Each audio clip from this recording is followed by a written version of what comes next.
I've just used the dusting sugar. Where is it? There. Oh, right. Meet Mike and Tina Pemberton. I think the main thing he doesn't like about me is the fact that I boss him about like crazy.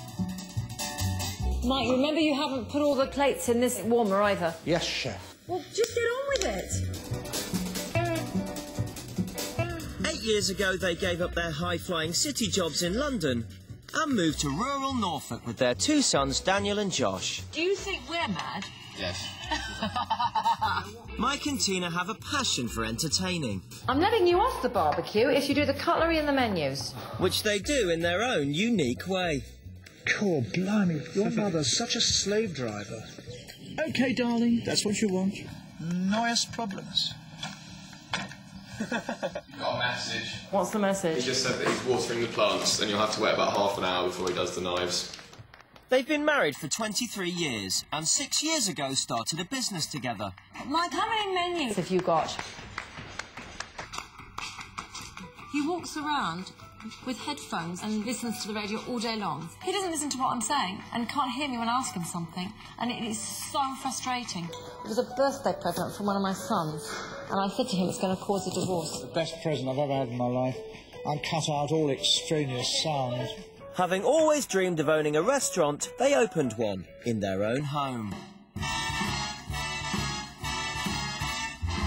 Look who's here. Mike and Tina's house is a family home, but 3 nights a week they open it up to paying guests as a seafood restaurant. That's the food tonight, then we'll decide on what to drink. The way we've run this restaurant from the beginning is entertaining the guests like they're our real friends. And the only difference is they're paying us at the end. It offers diners a unique experience. People are talking to each other who they've never met in their lives. Do you normally do this in a restaurant? Never. Food is superb. Absolutely marvellous. It's become such a success, Mike and Tina have earned their place as seafood restaurateurs. Plates are a nightmare. Why? Because I can't get them out. Because you told me to put them in like that. You told me this, you told me that. I think it's a totally different experience. It's more personal, and that's what I liked about it. You feel, in a way, as if you're a guest in someone's home. It's very rewarding.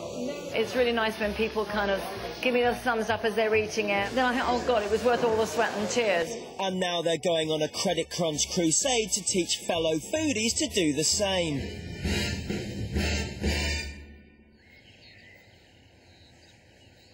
Tina? Yeah? Come on, the cab's here. Okay, I'm just trying to get myself... Just hurry up. Mike and Tina will be meeting a couple who want to open a restaurant in their home for the first time. Let me just go up and get one more thing. Hang on, it won't be long. I'll leave this down. You're kidding me. No, just one thing. I won't be long. I don't believe it. Come on. And there's only 1 week before the grand opening. Thetford rail station, please. Mike and Tina's next stop is London.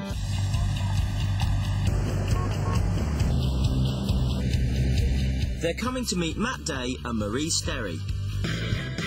Mike and Tina have arrived in London. Hackney, please. They know nothing about Matt and Marie, but they've been invited for dinner this evening. I'm just looking forward to dinner. And that's what I'm going to be commenting on. Yeah. The food. My only anxiety is if it's really not very good. How do I say it? Well, let me do that. As I'm the chef. You're the Wicked Witch. I'm the Wicked Witch. It's the moment of truth for Matt and Marie. See, look at this outside. Wine bottles. That's a good sign. Hi! Hi, Matt. Nice to meet you. How are you doing, Mike? Hi, Marie. Hi. But it is a bit narrow coming through here. It wouldn't do to be overweight.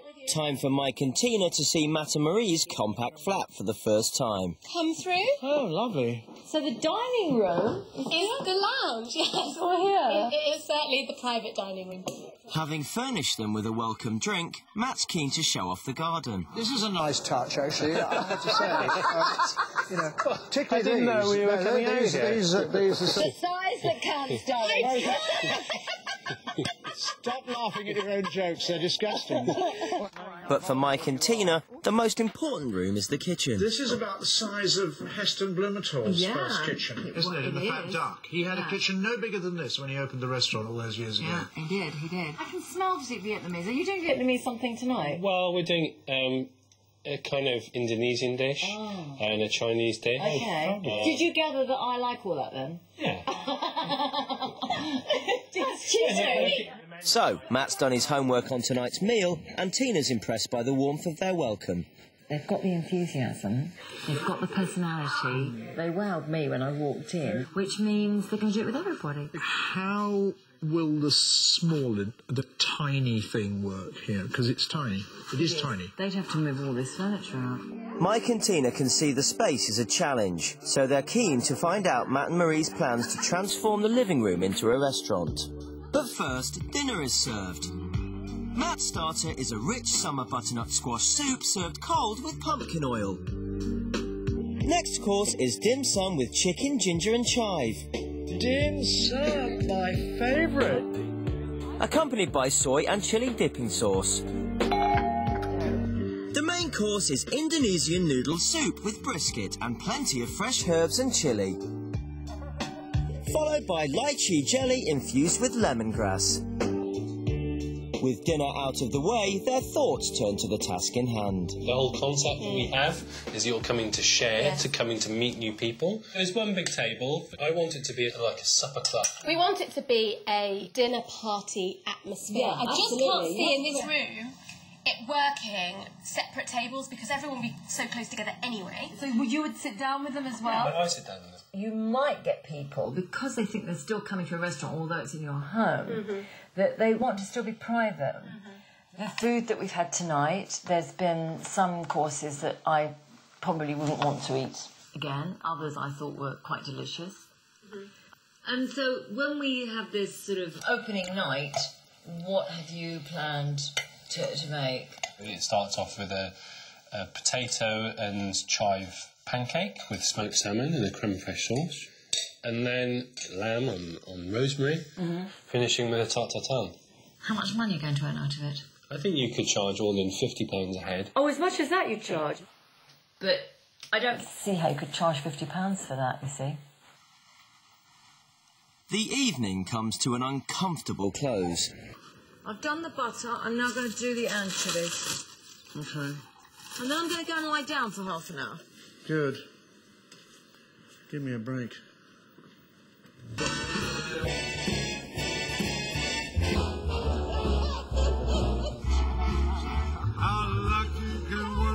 My God, you scrub up well. It's nice to be able to meet the chef. It's nice to be out front to meet the guests. It gives it the personal touch, doesn't it? With Mike and Tina's verdict on their cooking still ringing in their ears, Matt and Marie are going to be one tough audience to please.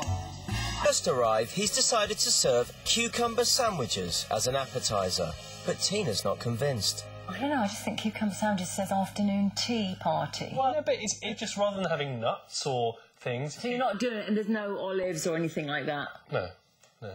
It's just as a retro English thing. But it's the wrong time of day. It sounds like a children's tea party. You know, it's the kind of thing kids eat. And are you still doing the potato pancake? Yes. Because to have a potato as a starter after a cucumber sandwich, there's no lightness in it. There's no salad. There's no freshness in it. That's my objection. Because the potato is a small, you know, the hero of the dish is the home cured smoked salmon. You're curing it? No, the deli's curing it, but you know, so it's not your cooking. It's not your cooking. It is my cooking because I'm presenting it. I'm cooking the pancake. I'm arranging it. I'm making the dressing. It's my cooking. But it's kind of quick and easy. I would have thought there should be something that you're actually preparing that is your cooking. Would you not consider doing the salmon as a starter with some kind of vegetable or a marinated salmon and then not having the potato and putting some potato with the lamb?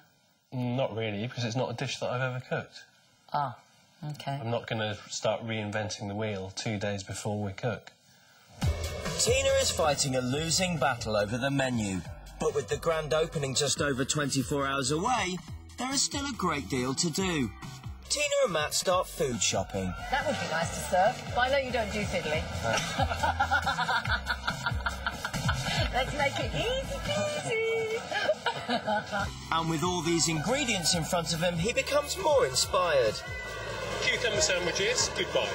Oh, it's goodbye. goodbye cucumber sandwiches, okay? In their place, gazpacho, some tuna tartare or carpaccio, then maybe an oyster with red wine vinegar and shallot dressing. Very simple, fresh. Aren't oysters very expensive here? I mean, I can buy them about 60p each. I think I could probably get them for 50p. Oh, that's good, We'll see.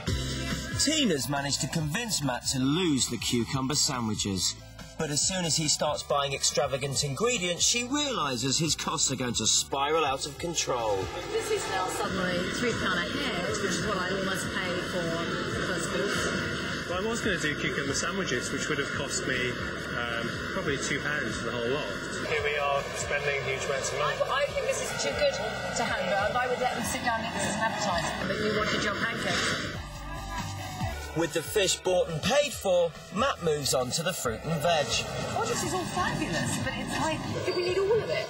Is it worth it? £40.97. It's going to £40. That's like £4 a head. It's a lot, but we want these people to come back. It's the first time we're opening. They're not regular customers. No. This is an opening night, and they need something special on arrival. Matt's finally finished shopping, so it's time to head back. Until yesterday, Matt and Marie's living room looked like their living room. But today they have transformed it ready for paying guests. Oh my God, this is so good. Brilliant. It actually looks like a big little restaurant, if you know what I mean. That it's is amazing. totally incredible. Isn't it? Look at the space, Tina.